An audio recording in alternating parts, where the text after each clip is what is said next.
నువ్వు వ్యవసాయానికి కావాల్సిందే యూరియా, నీళ్లు, రెండే కదా కావాల్సింది. అయితే నీళ్లు కావాలి, యూరియా కావాలి, కరెంటు కావాలి.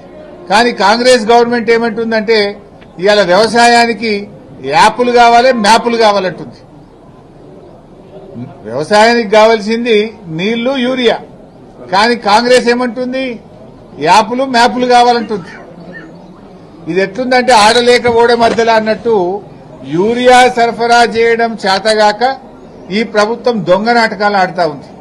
మళ్లీ ఇప్పుడు మ్యాపులు, యాప్ల పేరిట రైతుల ఉసురు పోసుకుంటా ఉన్నారు. ఇది ఒక అనాలోచితమైన చర్య, ఒక తుగ్లక్ చర్య. తక్షణమే దీనిని విరమించుకోవాలని చెప్పి బీఆర్ఎస్ పార్టీ పక్షాన, రైతుల పక్షాన డిమాండ్ చేస్తా ఉన్నాం. రైతు వ్యవసాయం చేయాలన్నా ఈ యాప్ల చుట్టూ, మ్యాప్ల చుట్టూ, అధికారుల చుట్టూ తిరగాలన్నా? రైతుకు నాగలు పట్టుడే తెలుసు తప్ప ఈ యాపులు గీపులు తెలివై. రైతుకు ఈ సోషల్ మీడియాతోని రైతులకు ఇవన్నీ ఇబ్బందులు పెట్టడం కరెక్ట్ కాదు.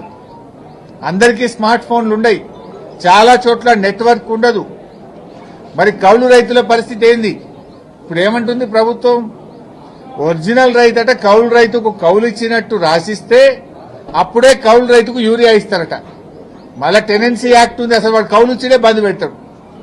అంటే లక్షలాది మంది కౌలు రైతుల భవిష్యత్తు ప్రశ్నార్థకమైతుంది. టెనెన్సీ యాక్ట్ తో, ఇప్పుడు మీరు తెచ్చిన కొత్త చట్టాలతో ఇప్పుడు మీరు ఈ లింకులు పెడితే రేపు కౌలుకిచ్చుడే బంద్ అయిపోయే ప్రమాదం ఉన్నది. ఆనాడేమో పెద్ద పెద్ద మాటలు మాట్లాడినరు.